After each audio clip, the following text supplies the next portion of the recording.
Good evening, everyone. Here we are again, and welcome to Tuesdays with Cherrie. This evening, I'm so privileged to actually have time with the most hardworking and a servant leader, our very own Secretary of Agriculture, William D. Dar. So, good evening, Secretary William D. Dar. Good evening, Cherrie. Kumusta po? Oh, thank you so much for your time dedicated to us. I know you're so busy, especially during this pandemic. Well, there is time for everything, and this is your time.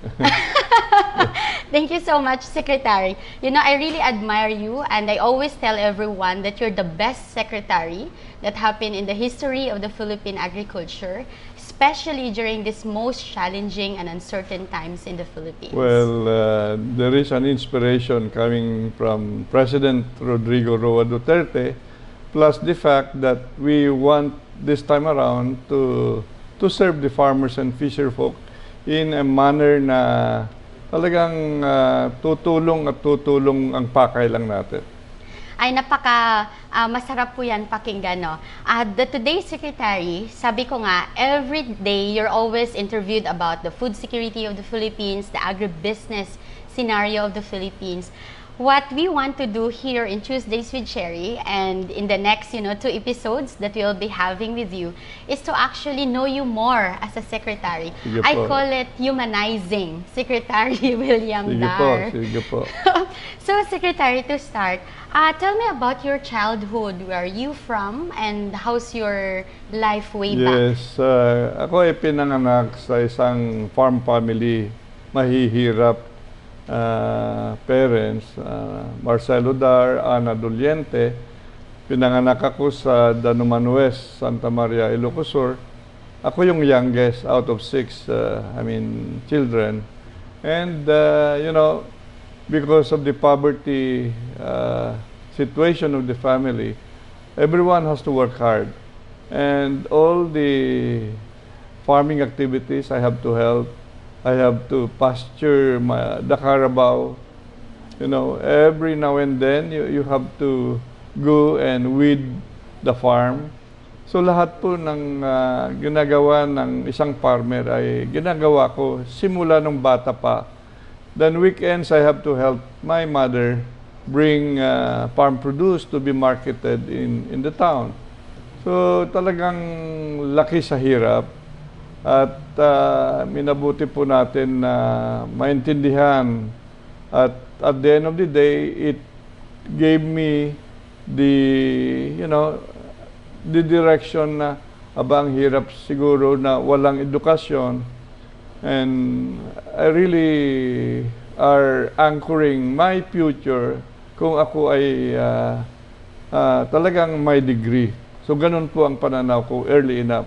When I was a child. That's very inspiring story, no, Secretary William Dar. It's because everyone who grew up in a rural community, like me myself, who also grew up in a sugarcane farm in Negros, our dedication and determination to really change the things in our lives is very prominent and inspiring. Kaya nga po, ang taas ng respeto ko po sa inyo kasi tama po. Isa kayo sa aking mentors. Poverty must not be a hindrance to, a successful career.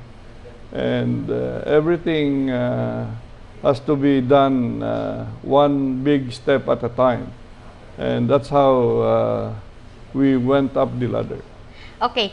So, Secretary, when you were young, naisip nyo na ba talaga na you want to pursue agriculture? Alam mo, Cherrie, gusto ko sana maging abogado. Kasi nakikita ko mga politiko, karamihan abogado, yung mga nagtatanggol na mahihirap din mga abogado. So, sabi ko sa magulang ko, pwede ba tapos ako na abogasya? Eh sabi nila, anak, saan ka kukuha ng pera pang abogasya? So, nung ako high school graduate, nung tapos na ako sa high school, ay nabigyan naman ako yung valedictorian nung high school. So, itong pag-asa na going to LO degree course ay na-set aside. Then I started setting my sights towards agriculture degree. Okay po.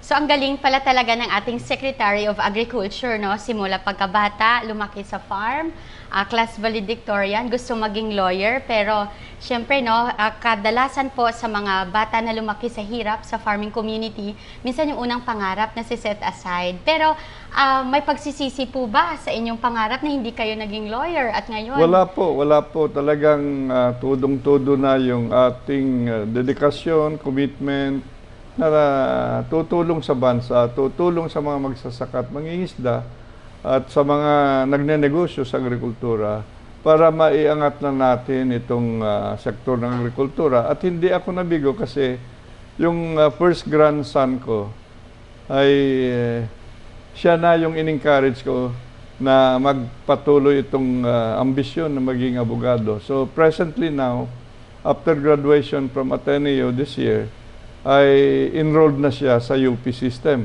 Congratulations po, si Secretary. Alexander William Arizabal Jr. Ay, congratulations po, no? Sabi nga nila, kung hindi man mangyari yung pangarap mo sa'yo, baka sa anak mo or sa apo mo. Sa inyo po, sa inyong apo. Tingnan naman po natin, Secretary Dar, ano po yung buhay ninyo nung college kayo, nung nag-pursue kayo sa agriculture at saan po? Okay, yung first 2 years ko, yung sa Ilocos Sur Agricultural College.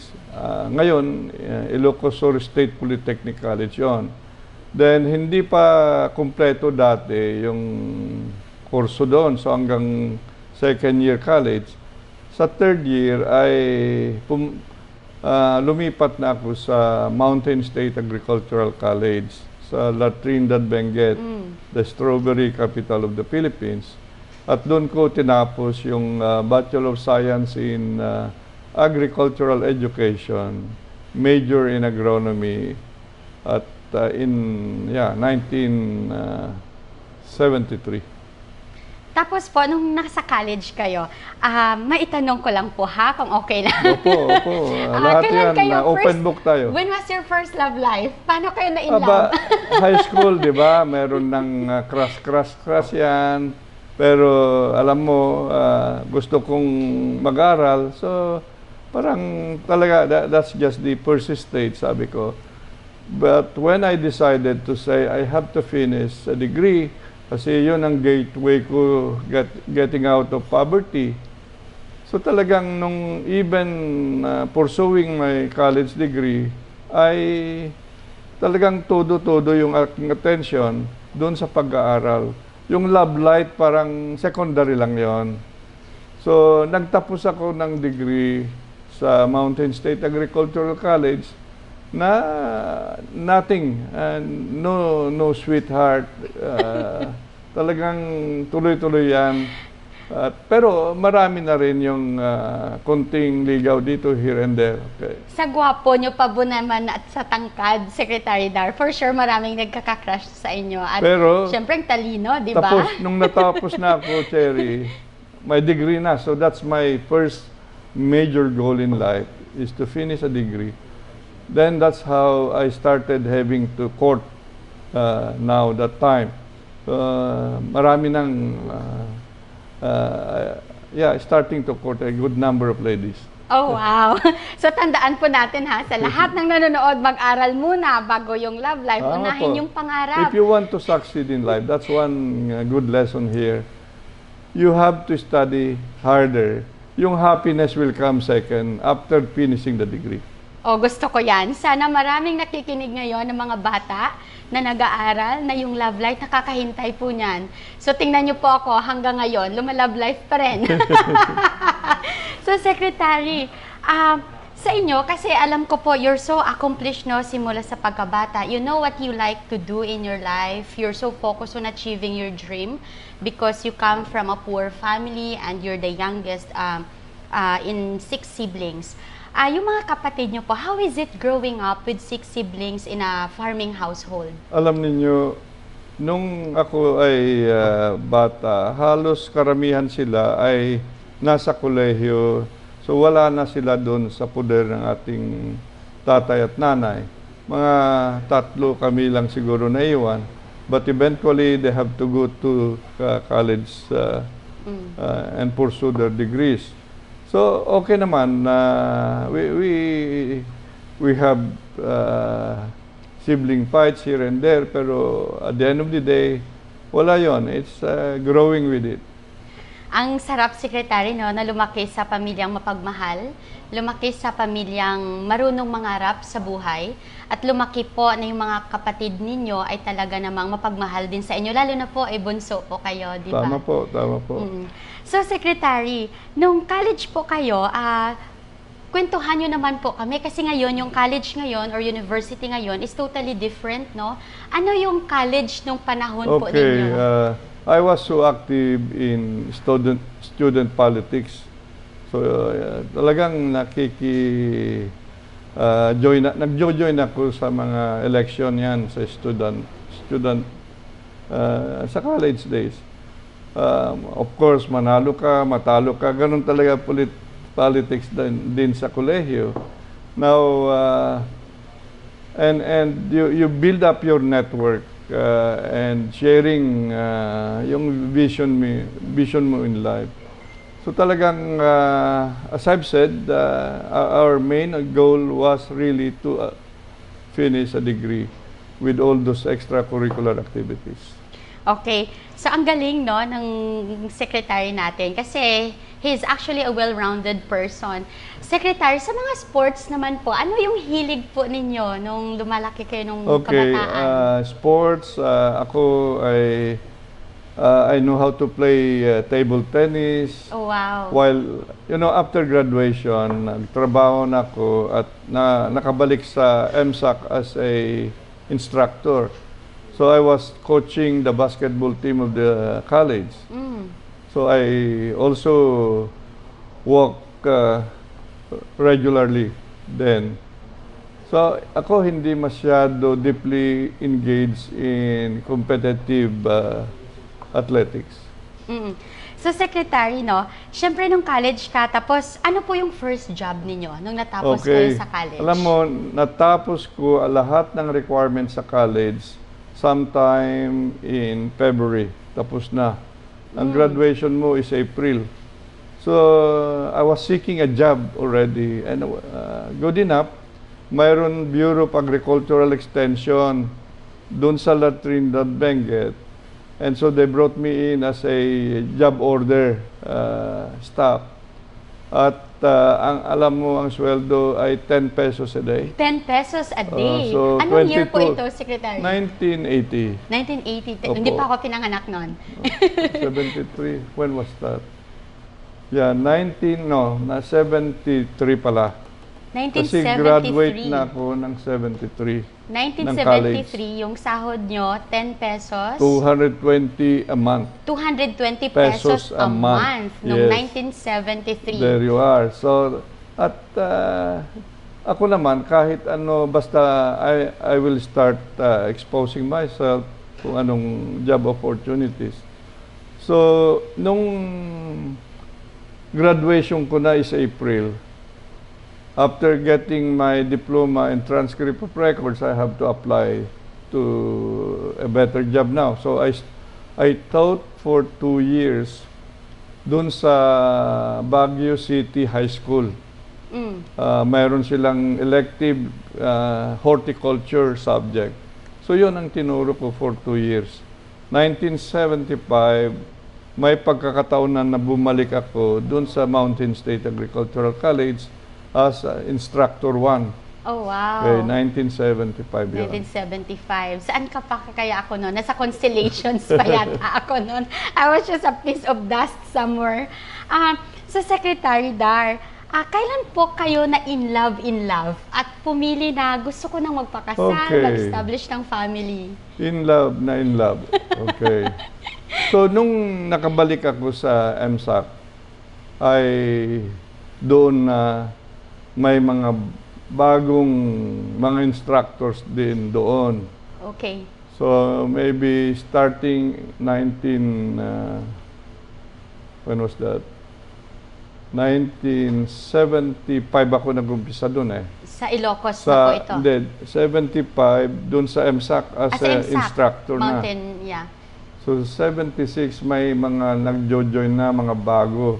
So doon na nag-umpisa na in love. So by 1977 ay kinasal na. Oh wow, ang bilis ba in love ni Opo, Secretary? opo, ganun Mga nga. 2 years, So, kinasal agad. Talagang that was designed. Magtapos ka, then 73. So by 77, after 4 years, yun na, kinasal na. Ay, ang bilis. At sino naman po itong mapalad At natin na... ito si Beatrice Meria na taga Bagabag, Nueva Vizcaya. Forester siya. A forester. So she came in as an instructor 1 in the College of Forestry sa MSAC. So doon nagkakilala. Alam mo, ako ay gusto ko rin makilala kung ang mga taga-UP na graduates. Okay po. So isang challenge sinabi niya, hindi kita gusto kasi hindi ka UP graduate. Oh wow, may ganon. So na-challenge ako. Di more na niligawan ko siya. Anong ginawa niyo po? Well, marami. Everyday binibigyan ko isang rose. Ay, nakakakilig naman. Isang rose So until araw-araw. she said yes, okay. Ilang so roses po yon? Ilang roses po yon? Mga 4 to 6 months. Ang daming rose! So, alam mo, ang MSAC talagang may rose garden doon. So, pipitas ka lang everyday, yan, ibibigay mo. Nako naman. Napaka-sweet pala ng ating secretary. Imagine, nanligaw ng 4 to 6 months, nagbibigay ng isang pirasong rose sa kanyang pinakamamahal every day. Bilangin niyo mga friends kung ilang roses yon. So, that's how my love story, started when we got married October of 1977. October 1977. So, Secretary, ilang anak meron po kayo? Ngayon, we have 4, but unfortunately, yung pangalawa, lalaki yun eh. The only son in the family. Namatay siya nung 9 years old ng cancer sa bones. Oh. So, ang nandyan mga 3 mga dalaga, may asawa na sila.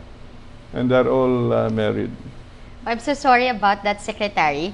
But for sure, your 3 girls who are very successful now and married, having a family, one nga po, no? May apo na kayong maglolo, are very wonderful daughter. Tama po. So, Secretary, no, ang pinakamahirap kasi minsan, maintaining a career as a person, and I know you're very dedicated to your work, and establishing a family, paano nyo po yun na babalanse? Well, when you want to succeed, it's always necessary to really have a work-life balance.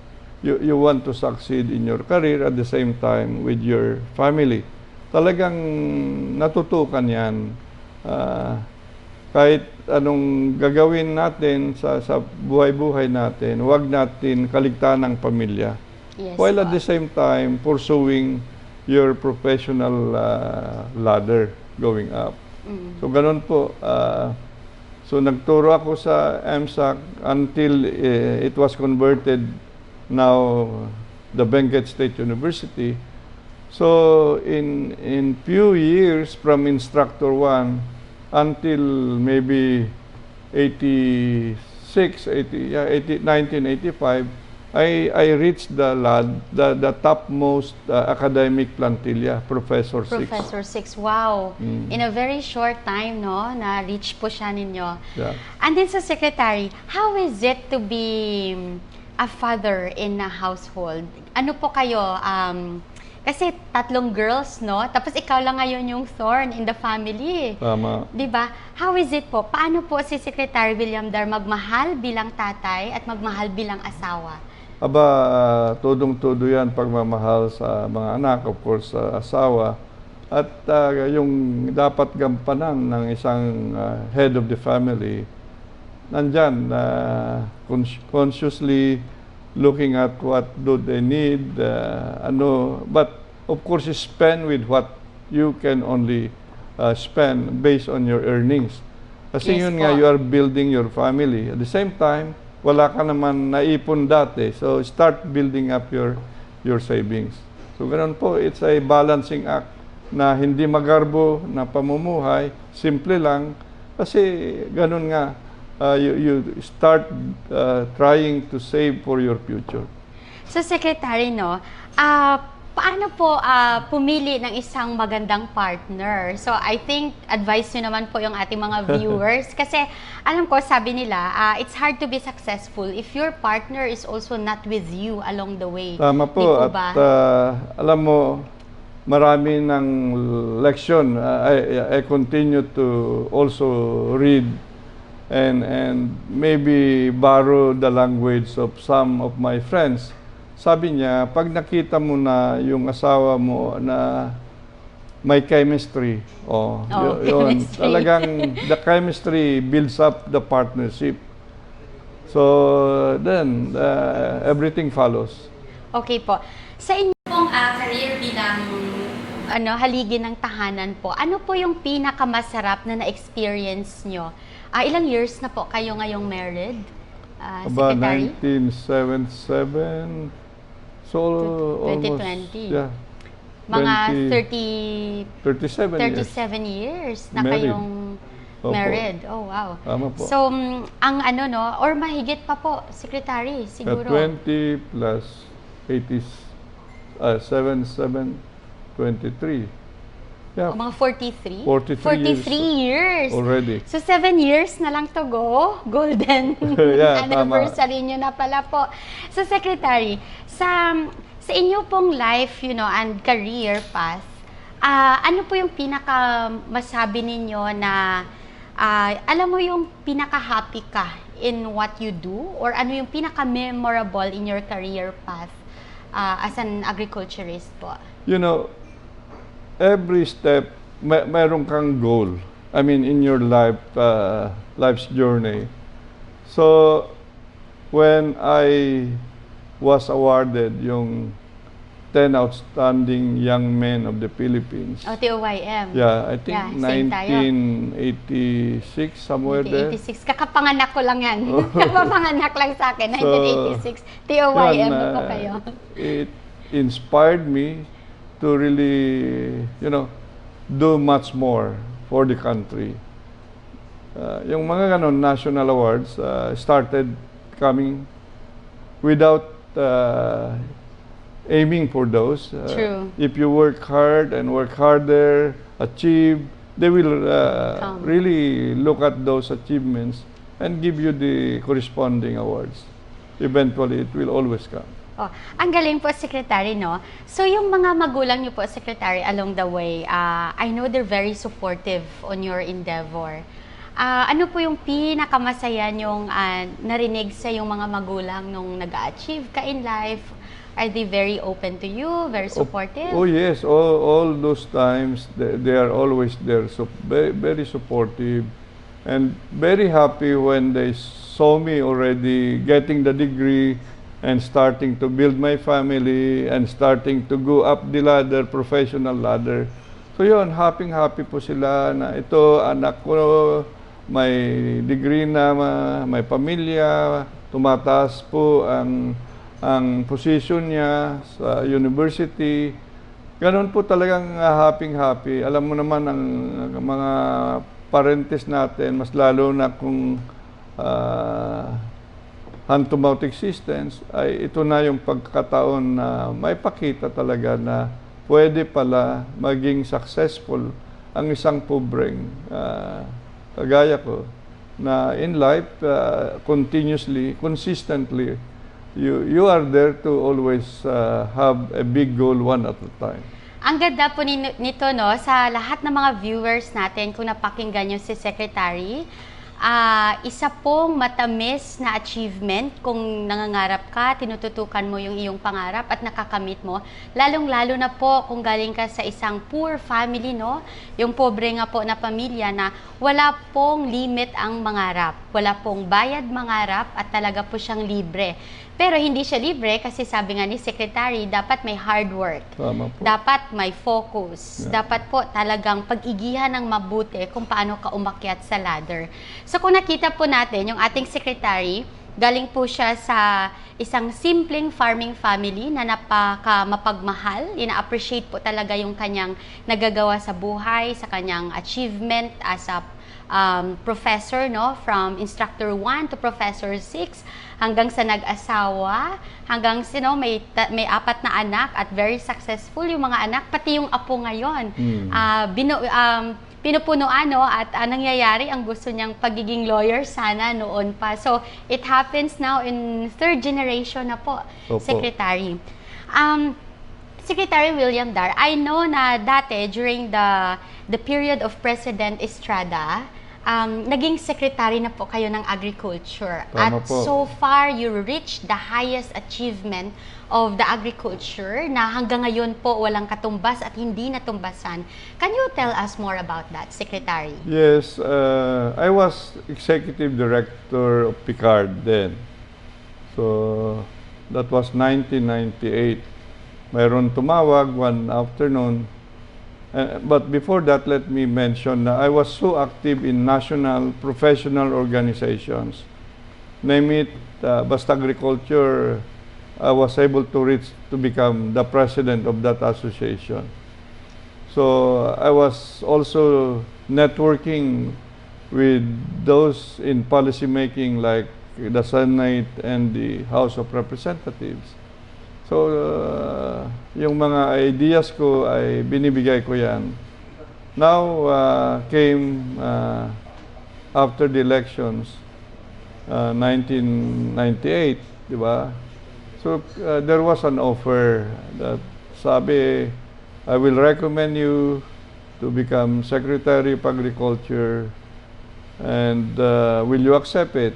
Sabi ko, sir, give me by tomorrow.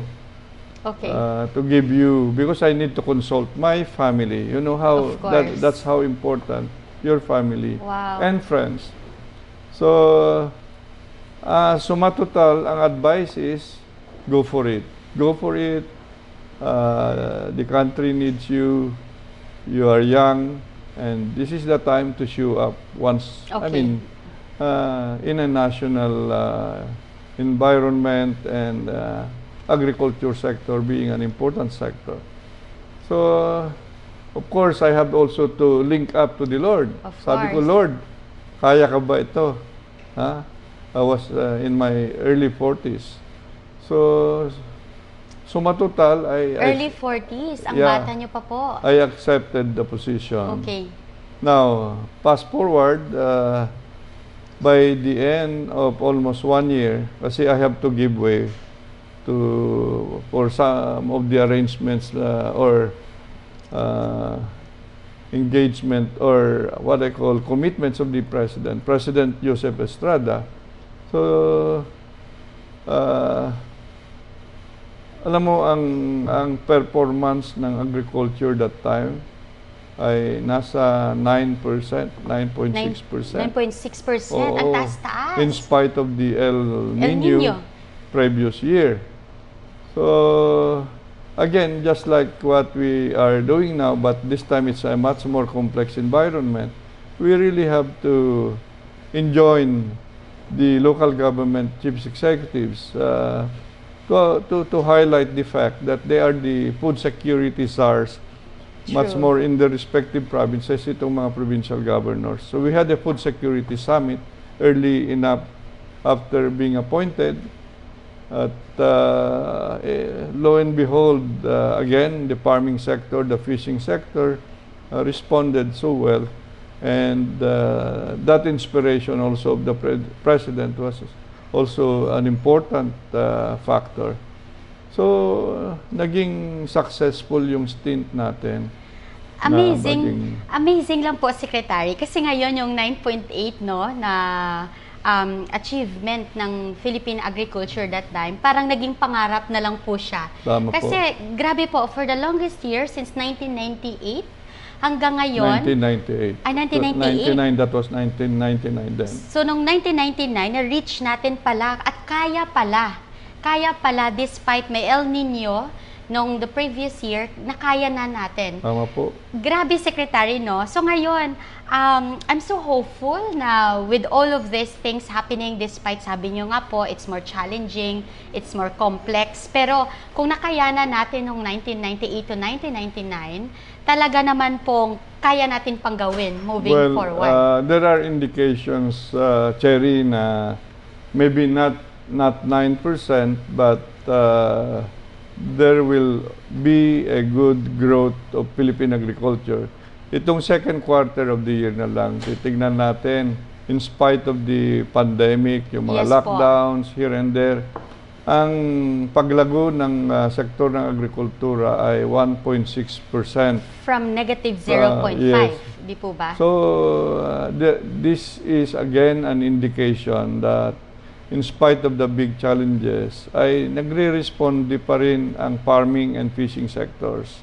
And with the hard work of the men and women of the Department of Agriculture plus the local government units and other stakeholders, ay pwede natin maitaas pa yung paglago ng sektor ng agrikultura.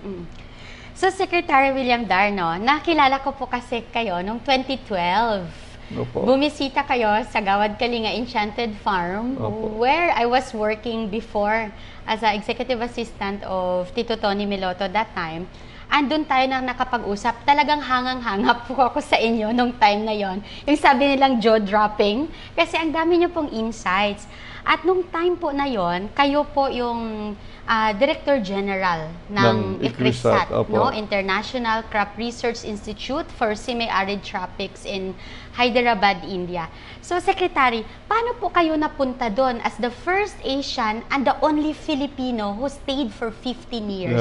Kwentuhan niyo po kami kung paano nangyari yun. Magandang katanungan yan, Cherrie. Alam mo, so I was Secretary of Agriculture 11 months, then followed by about 7 months of being presidential advisor on food security and rural development.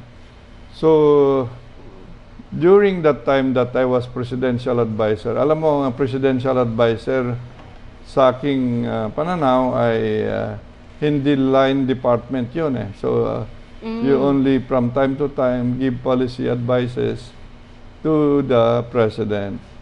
And ako, gusto ko yung action. Opo, yeah. Yung, ako, may nangyayari, no? May nakikita agad. So, nata-challenge ako. Then came this, not over yet, then came this announcement na bakante yung position ng Director General of ICRISAT. So, they are encouraging people to apply. So, ayaw ko mag-apply kasi alam mo yan, international eh. International. At pinakamataas Director General. Alam niyo, ICRISAT is funded by UN organizations, World Bank, and many others, even developed and developing countries. So, sabi ko, I am still young. I was already then 44. Ang bata. So, hindi ko gusto, nahihiya ako para hindi ko kaya. Ganon yung, nung ino-offer din itong early, yung secretaryship ng agriculture, parang hindi ko kaya ba, ganon. Pero nung, after consulting again with friends, and the Lord of course always gives the final blessing, sabi niya, go ahead, this is the time to show your worth internationally. Ang galing po, Okay, Secretary. so agricultural research yan, management of a global research institution in dryland agriculture. So, that was a competitive search. Search kasi international, International. no? And there were about 85 candidates all over the world. Oh, wow. Then, 85. yeah, 85. At nag-shortlist sila ng 5. Okay po. Ako, one of the 5. So, all these 5 presented one after the other, yung vision, mission mo, anong gagawin mo na programs here and there. Then, you will be interviewed, normal process. Aba, after the process, then came, 1 week after, there came the offer to become the Director General of ICRISAT. Wow. Congratulations, Secretary. Wow. Grabe. Imagine, no, tayo mga Pinoy, ha, sa mga nanonood, no, at si Secretary, batang-bata pa, nung na-offer na Director General ng ICRISAT. It's one of the highest institutions for agriculture in the whole world. Hindi lamang po ito sa Pilipinas, yung ating pinag-uusapan. At Secretary, bakit po kayo napili? Ano kaya yung nasa sa inyo among the 85 applicants na kayo po yung napili? Alam niyo, when I was presenting in a seminar, that was the feedback I got. Na tinanong ako kasi, okay, of course you give your seminar and then followed by a question and answer. So, ang pinaka major na tanong ng scientist ay, bakit mo gustong mag-join ng isang institute like ICRISAT na palubog in terms of scientist morale, in terms of budget, bumababa, at maraming problema, in short. So sabi ko, I'm here to fix your problems. Oh, ang galing. Ganon, No, hindi ganon. hindi mo na hinanapan na ang problema, kundi, you know, I'm here to fix your problem. Tandaan po ninyo yan, ha? Kasi tayo nasanay tayo na turo-turo lagi, no, nang duduro saan yung problema, left and right. So I think this is a very good mindset that you're teaching us, Secretary Dar, Opo. na always focus on solutions, always focus on how we can fix the problem together. Tama. So sige po, Secretary, kasi po, nung pumunta ako, no, I was there in ICRISAT. You invited me as a Opo. visiting scientist. I remember, it was 2014. Tapos ang bilis, actually guys, si Secretary po pala, in-sponsor niya ako to be there, to see, no, and to learn from everything that happened in Hyderabad, India. Yung first day ko po doon, na-shock ako kasi first time ko in my life na yung isang Pinoy, lahat ay ang taas, ay isang Pinoy na to, lahat ng tao sa buong institute, grabe yung respeto.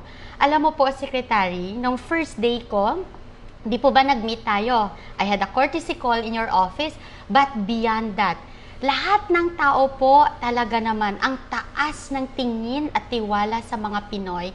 At ito po ay dahil po sa inyo. Maraming salamat po pala muna dyan. Well, thank you, Cherrie, for observing yung attitude ng mga tao doon. Okay, normally, a Director General is given a term of yung isang term is 5 years. 5 years. If you do good before the end of 5 years, then you are offered another term. So, but that's it, supposedly. 10 years maximum. But in my case, even before the end of my 10th year, they were offering me again another term of 5 years.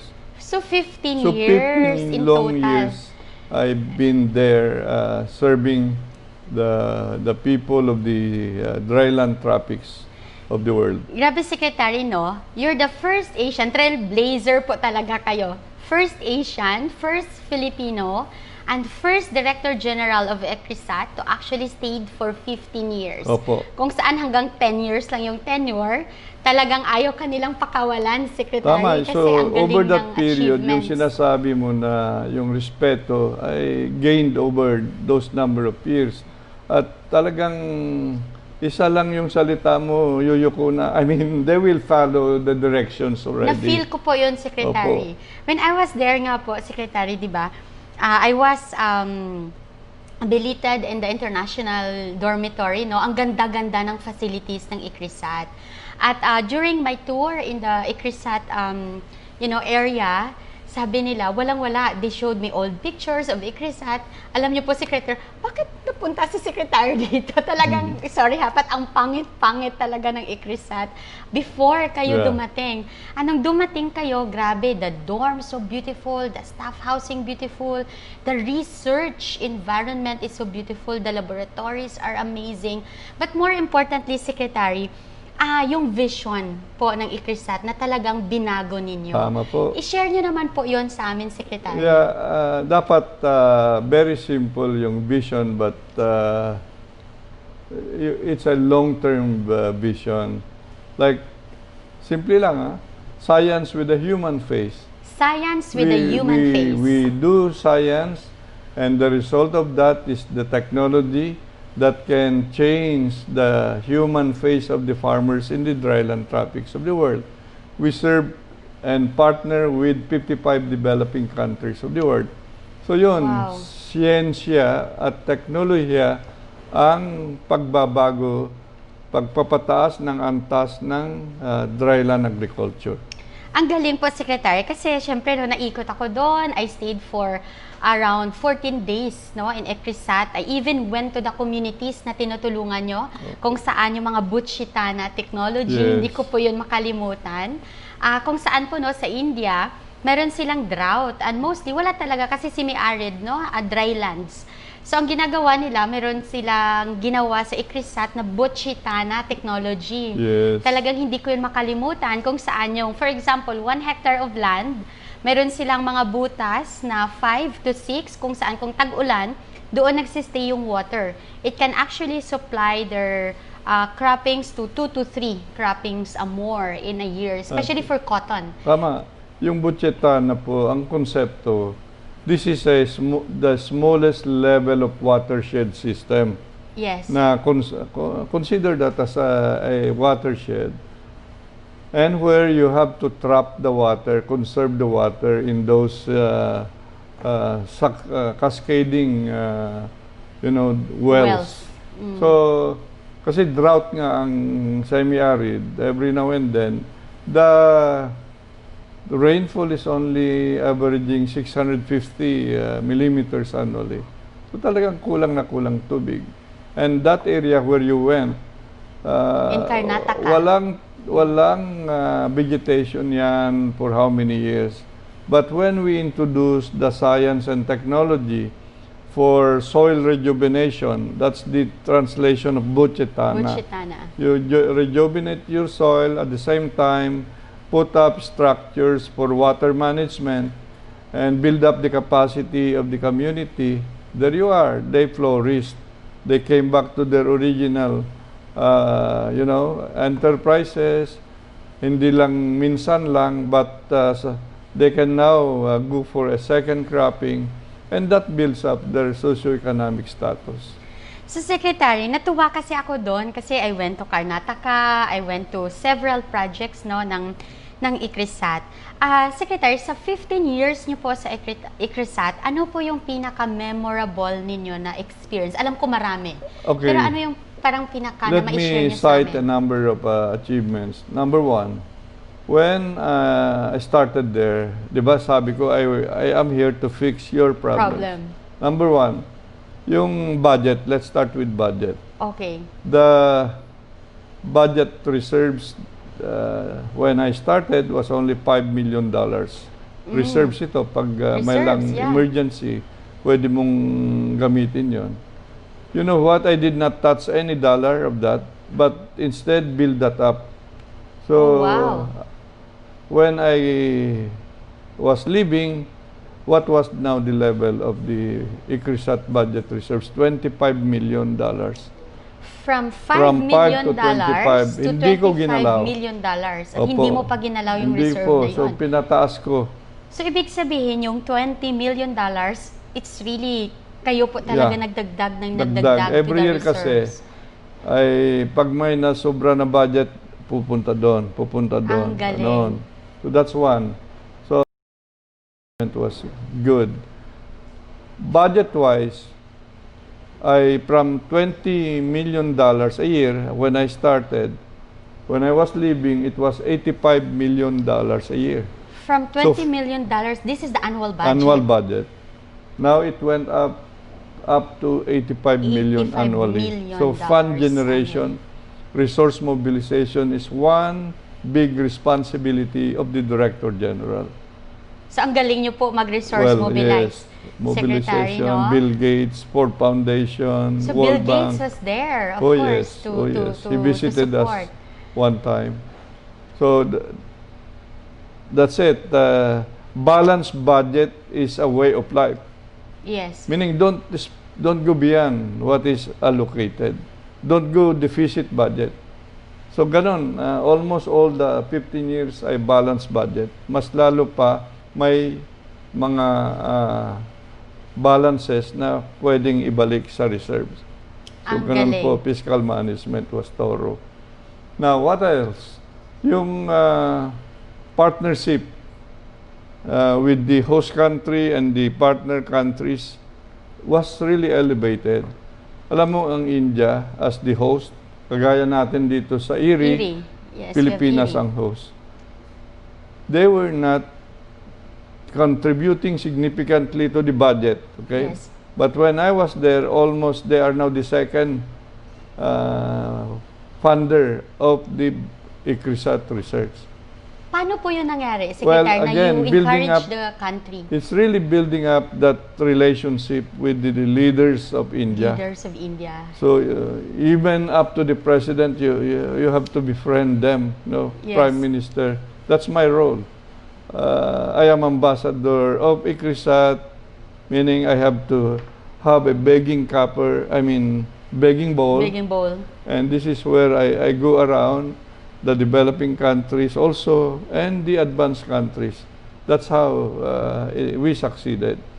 So, ganon, lumaki po yung contribution ng Indian government Ng host country. through the Indian Council for Agricultural Research, the host country. Ang galing. Ganon. Then, public-private partnership was not a thing Before. in India. So we introduced that. How is that possible? So mayroon nabinbin doon daw na gustong mga 6 na seed companies na gustong makipartner with ICRISAT in the hybrid research, hybrid parents research sa sorghum, sa pearl millet, at saka sa pigeon pea. Okay. Kasi po mga pulses, no? Yeah, Pag these are semi-arid the access. major crops of Oo, ICRISAT. mga pulses or legumes. Ayaw daw pirmahan yung previous Director General kasi maliliit lang, parang ganon. So, ano yung maliit kako? $5,000 ang contribution ng bawat seed company Seed na company. gustong maki-consortium sa ICRISAT. So sabi ko, bring it tomorrow, I will sign. Okay. Then I said, why I am signing? We have to start small. 5,000 is good. 1,000, yes. 6 companies. Di mayroon kang $30,000 as I start. Then, remember when I left, there were already 66 seed companies. Oh, wow. Joining. From 0 to 66. Yes. What a leap, no? So, of ganun ang achievements. public-private partnership. At kinopya na itong model na ito ng IRI at saka CIMIT. Oh, CIMIT, yes. Oh, so it's a trailblazing arrangement. And that was also a trailblazing introduction in India kasi hindi pa, almost all the government is doing everything. Yes. So yon. And the other accomplishment would be dun sa pagde-develop ng technologies. Marami ng mga techno-transfer sa host government India. That's how they, kung marami kang produkto out of your basic research, strategic research, now to be utilized by the national partners, they will give you more Yes. resources. So, continuous yung interaction na yan. At that should be the case for many of the institutions. Ang galing, Secretary, no? Ang masasabi ko lang po, imagine from the fiscal management na very, very good to really trailblazing, no? Na iniwanan niyo po yung ICRISAT, talagang marami silang pera, marami silang projects, maganda yung kanilang facilities. One more sige po. accomplishment, Cherrie. Alam mo, when I visited Gawad Kalinga, ay nag-uumpisa kayo noon ng startup, Yes. yung Social incubating enterprise the young. incubation. So, nung pumunta ka, halika at tingnan mo yung ginagawa namin. This is a pioneering model in ICRISAT, and in India, not the government started. Kami nag-start, ako nag-start. Kasi I was looking for every opportunity na number one, madagdagan yung budget ng ICRISAT. Number two, na mai-transfer din yung technology na na-generate ng ICRISAT. Okay. So, there was an announcement from one department of government of India, business incubation proposal in agriculture, we are ready to fund.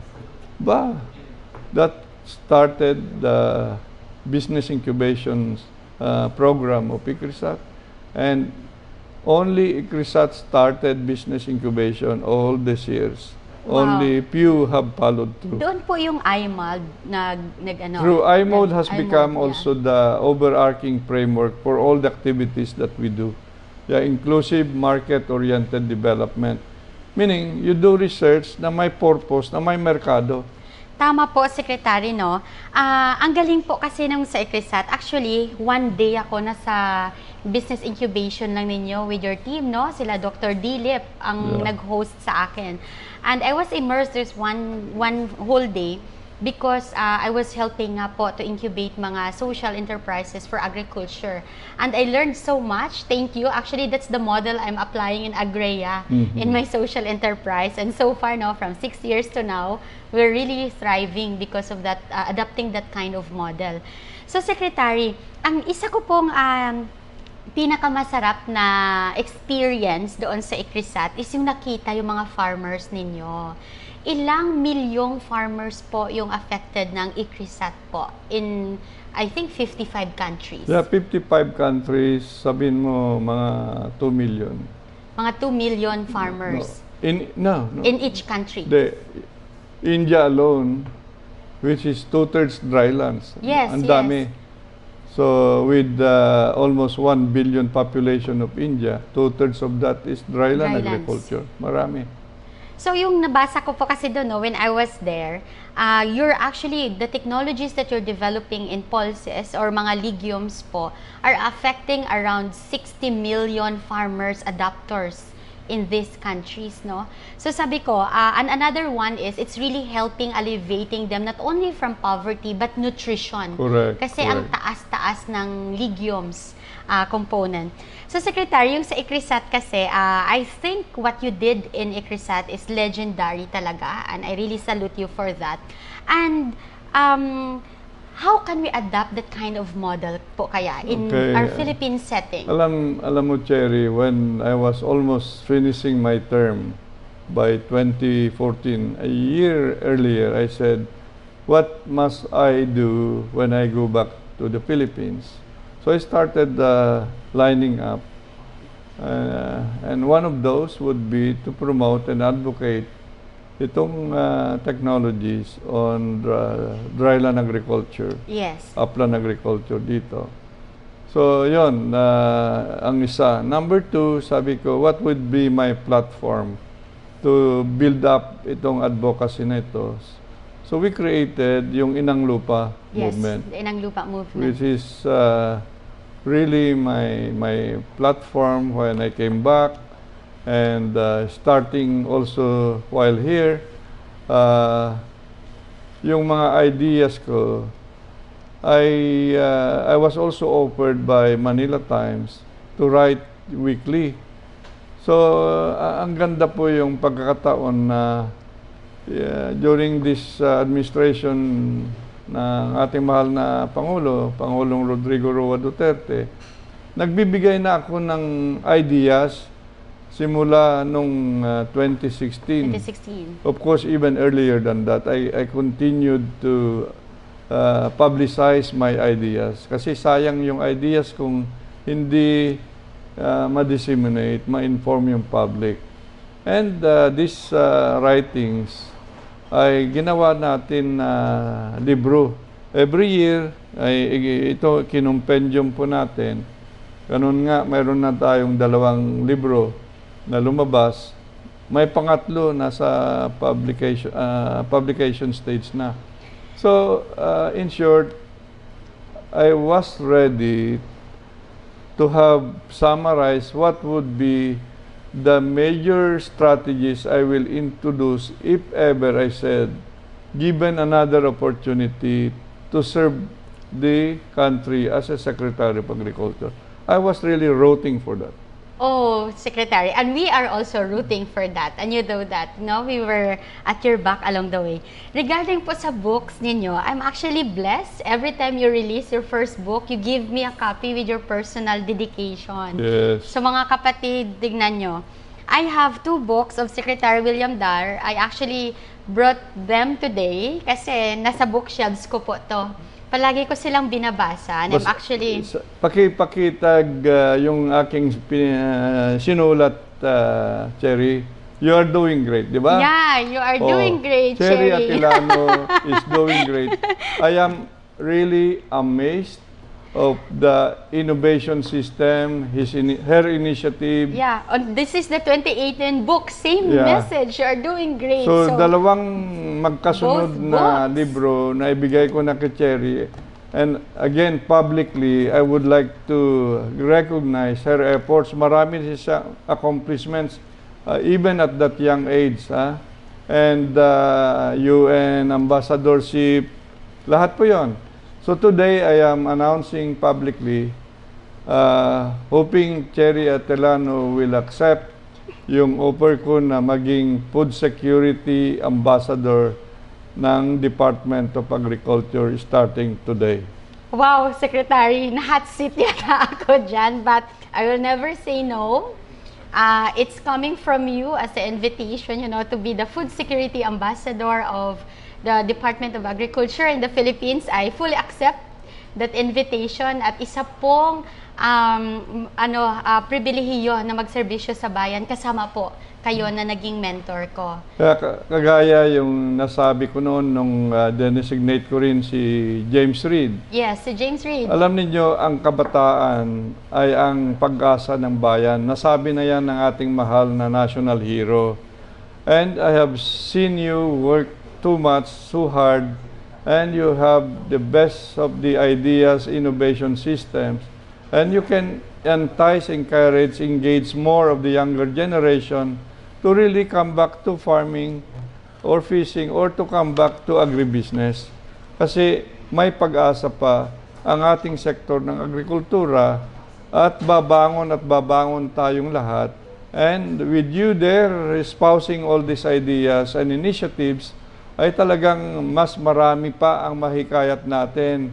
Yung mga OFWs, magnenegosyo na yung kabataan dito sa ating bansa, this is now the time that we have to have examples like you who have soiled your hands and feet, so to speak, plus popular actors like James Reed, para yung younger generation will now really take a serious look to coming back to engage themselves and be part of this activity of growing Philippine agriculture. Nako, Secretary. Hot seat ako dito, guys. I was invited by the Secretary to be the Food Security Ambassador of the Department of Agriculture of the Philippines. At maraming salamat po, Secretary. Ito yung mga opportunity na hindi ko hinihindian. Kasi sabi ko nga po, I always love serving our farmers, our fisher folks, the Philippine agriculture. I've been here for 22 years. And more so, working with you, Secretary, to help you in our department, to push for agriculture, especially for young people, to go into agriculture kasi po yung mga magsasaka natin talagang tumatanda na. So hopefully, Secretary, accept my wholehearted acceptance, and this is an opportunity to serve with you again. And thank you so much. Sabi nga po sa libro niyo po, lahat po ng book pala ni Secretary, the way forward, yung nilalagay niya. At lahat po dito, nung una, yung sa first book niya, halos mga 3 beses ko na yata ito binasa, yung kada libro. Kasi hindi ako mapakali eh.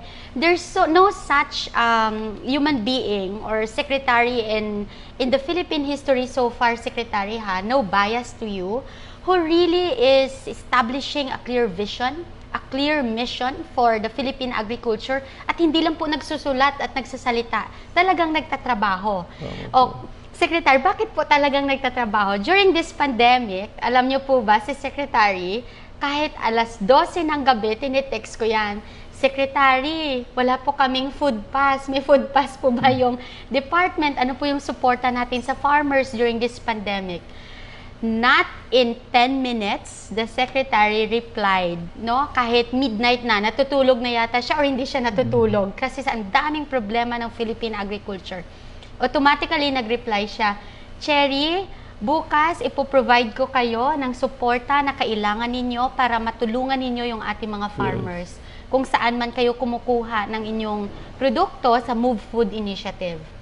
Yeah. So, speaking of that, Secretary, maraming salamat talaga, no? Ngayon, Secretary, these 2 books that you shared nga po, no?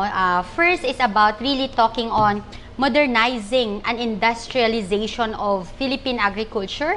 At yung isa po is level up Philippine, agriculture. Secretary, ngayon kasi po nangyari yung iyong pangarap na given a chance to be the Secretary of Philippine Agriculture. Ano po yung pangarap ninyo sa ating agrikultura sa bansa at sa ating mga magsasaka at mangingisda? Tama po, magandang katanungan yan. So during this pandemic and taking off from my 1-year stint now as Philippine Agriculture Secretary, yung vision natin continues to be a relevant vision but properly improved. A food secure and resilient Philippines with empowered and prosperous farmers and fishers. So, yun, those are very key, directions with which we are anchoring all the plans and programs and projects of the Department of Agriculture. Secretary, during this pandemic, nakita ko kayo, no? Talagang, I know you're a senior citizen with a young at heart. Yes. Pero po, Secretary, grabe, nakita ko kayo kung saan man. Pupunta kayo sa farm, endless, every day you're outside helping our farmers, our fishers in the Philippines. Marketplaces, nagkikita-kita tayo kung saang launching ng mga marketplaces, no? Nagtitinda, may mga tilapyahan po kayong pinuntahan. So, Secretary, I know that the love for agriculture is in you, the passion for agriculture and to really help our farmers. Ngayon, Secretary, given you have how many years left po? Mga 2 years? Less than 2 years, actually. Less than 2 years in Philippine agriculture. 4 plus 6, 10. Yeah, 10 plus 12, that's 22 months left. 22 months left, no? Kung sana pwede lang ma-extend ang inyong pagiging Secretary of Agriculture in the Philippines. So, Secretary, in the next 22 months, ano po kaya ang makikita pa ng mga tao in the improvement of our Philippine agriculture? Okay, with all these learnings or lessons from this COVID-19 pandemic, we have to, of course, survive muna and start planning for the rebooting of the sector. And once you have recovered, then grow again the sector. And there are 5 basic strategies that we are starting to pursue in a big way. Number 1, farm consolidation or farm clustering. You need to have economies of scale. Alam niyo, ang land holdings natin maliliit, 1.2 to 1, bababa pa yung in some areas. So how can you encourage the engagement or involvement of the private sector kung walang economies of scale? So that's the very reason gusto natin hihikayatin yung big business to partner with the farmers, cooperatives and associations. Okay. So yun, farm clustering, towards industrialization, meaning we not only produce but do processing and manufacturing and market. Kasi private sector has now the money, the management know-how, the market links and the like. So rural industrialization is another strategy that we would like to pursue. Once you have this partnership in place, we have to have the rural industries there where production is located. And continue to use modernization as a way to prop up productivity. Agricultural productivity in the country today is so low overall. And so we have to use technology and innovation as the engine of and growth in agriculture. So I have now mentioned 3 strategies: farm consolidation, modernization, industrialization. The 4th one is developing for exports. Yes, you know, very important. Yes, we have to learn lessons from our neighboring ASEAN economies. And much of their growth in agriculture is coming from their export of raw products in agriculture and even value-added products. So it is necessary to step up our game in terms of export promotion of agricultural materials and and value-added products. The 5th strategy is infrastructure in agriculture. If there is a build for airports, Yes. highway, skyways and the like, the same effort must be done to enhance the build for agriculture. Farm-to-market roads, warehouses, cold storages, having also to have strategic locations in a province, trading posts, Yes. so that mayroon market areas ng mga iba't ibang asosasyon doon sa probinsya, and from there that the integrators or the business people can bring it to now the market areas like Metro Manila. So ito po yung 5 basic strategies. Okay. So, last na lang po, Secretary. Kasi, syempre, I'm a young agri-entrepreneur. Ano po naman yung ating mga suporta sa mga young agri-entrepreneurs? Alam mo, this is one basic thing. And when I say basic, it's not only enhancing the capacities of our aging farmers and fishers. And that's why one reason, again, why you have been offered itong food security ambassadorship ay para may modelo ka na ipapakita, which you have now, sa mga gustong talagang magnegosyo at involved sa agriculture sector. And these are a number of programs we have. Okay, starting from, say, mentoring and attracting young agripreneurs or Maya. You know, we are going to bring in almost 1,000 of these young graduates to become to go on the job training, OJTs, for 6 months with allowance of 20,000 pesos, and 2 tracks yan. Pag tapos ng 6 months, they will pipili sila. Is it to join the human capital force of the agriculture sector, or have to engage themselves to agribusiness? Okay. So kung lahat yan may talagang ruta yan. Sana, Secretary, nangyari na nung panahon Noon ko. pa sana. Noon pa sana, So no? bibigyan namin ng loan Oh, wow. May yung loan. mga gustong mga young pupunta. agripreneurs. So may kaya. So Maya, then kaya. Capital access for young agripreneurs. Tandaan nyo po yan, ha, Yeah. mga young agripreneurs out there. Mayroong 2 programa, yung ating Secretary of the Department of Agriculture, for you to start an agribusiness.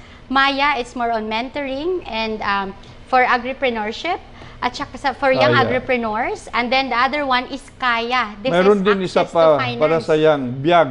Yung Biag. business incubation in agriculture. Oh, may business incubation in Na agriculture ganun, pa. yung if you have an idea, translate that into a proof of concept.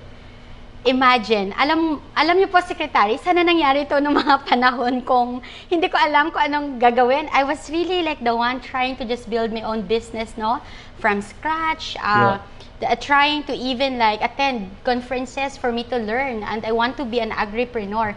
Pero ngayon po, sa mga lahat ng taong nakikinig, especially for young people who wants to go into agriculture, may 3 programs yung ating secretary.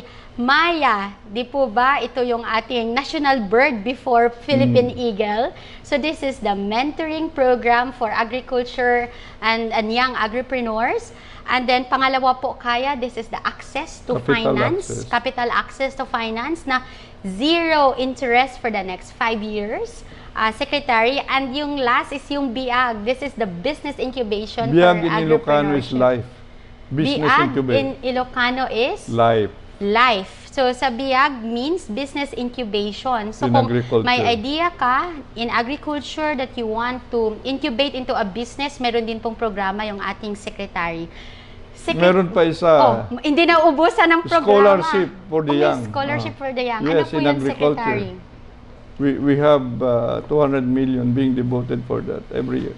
So, the Secretary now has devoted 200 million pesos a scholarship for agriculture. Yes. You know, ito po yung mga estudyante dyan na gustong mag-agriculture, mayroon pong budget under the Department of Agriculture. Alam niyo po ba, Secretary, lumaki akong working student, scholar, no, left and right. Dati sana nangyari ito nung kapanahunan ko. Pero nagpapasalamat naman ako dati kasi yung aming governor sa Negros, Governor Marañon, has the heart to work on Philippine agriculture also, no? So, naging scholar po niya ako para I can study agriculture. So, Secretary, maraming salamat Salamat, Cherrie. lahat ng programang shinare nyo sa amin, from your life as a boy in a farm in Ilocos to your being a father, to your successes in your career, to your publications. So, sana po, and thank you so much, Secretary, for the offer, being the Philippine Food Security Ambassador. We will have a formal, giving the plaque to a Food Security Ambassador, Cherrie Atilano. Wow. I was so surprised A kasi... formal ceremony will be done. Okay. This is very surprising kasi this is unexpected, but thank you, Secretary. I accept that wholeheartedly and I will do my best, and to be an example for young people to go into agriculture and agribusiness. So sa lahat ng mga nanonood, maraming salamat po sa inyo. And thank you again for watching Tuesdays with Cherrie. And Secretary William Dar, please last message po para sa ating mga nanonood. Yeah, maraming salamat mulit, Cherrie, for this opportunity to have been interviewed by you. I would wish that every Filipino shall continue to help President Rodrigo Roa Duterte make a very food secure and resilient Philippines with empowered and prosperous farmers and fisherfolk. You know, there is now this plant program becoming an umbrella program of the Department of Agriculture, where everyone is encouraged to be a part in terms of producing enough food, not only for your families, but for the consuming public. And we are gratified that the food sufficiency levels in many of the commodity industries that we have would be increasing, and that's the objective, to be more food resilient during this time of pandemic, and hoping that the younger generation will be much more active. We would like to believe that the younger generation will always be there, called upon to now engage yourselves in agriculture, in farming, in fishing, and in agribusiness. At this point, let me read the citation for Cherrie Atilano as our new Ambassador on Food Security. The Department of Agriculture hereby designates Ms. Cherrie Atilano as Ambassador for Food Security, Agribusiness, and Women Empowerment. She shall inform the public on the main advocacies and campaigns of the Department of Agriculture on attaining its vision of a food-secured and resilient Philippines with empowered and prosperous farmers and fishers. Specifically, Ms. Atilano shall help the DA encourage the Filipino youth, overseas workers, retirees, and hobbyists to engage in agribusiness and other related agri-fishery enterprises along the food supply chain. Further, she shall serve as the inspiration and spokesperson to help empower Filipino women, young and old, as indispensable partners of their male counterparts in the country's journey towards attaining food security and sustained agricultural modernization and industrialization. This ambassadorship is bestowed on her this 29th day of August 2020 in Makati City, Philippines. Signed, William D. Dar, Secretary of Agriculture of the Philippines. Marami pong salamat. Thank you so much, Secretary William Dar. I personally and happily accepting that invitation to be the Ambassador of Food Security for Agribusiness and Women Empowerment. And I will do my best to support your advocacy in Philippine agriculture and to serve more for our farmers and fishers. Maraming salamat po ulit for that beautiful surprise. And thank you so much everyone for watching again Tuesdays with Cherrie. Okay, let me congratulate our new Goodwill Ambassador on Food Security, Cherrie Atilano. There are a good number of reasons why we requested her to become Goodwill Ambassador on Food Security. Number one, she has been in the business of farming and agribusiness for that matter for a number of years, so she walks the talk. And having a good example from a millennial herself would be an addition to our Goodwill Ambassadorship. So Cherrie will always be an epitome to be the example of younger generation to really follow her footsteps again in making it possible for agriculture to be a sexy and cool venture, you know. She always mentions and encourages the younger generation to be a part of this journey towards developing and growing Philippine agriculture.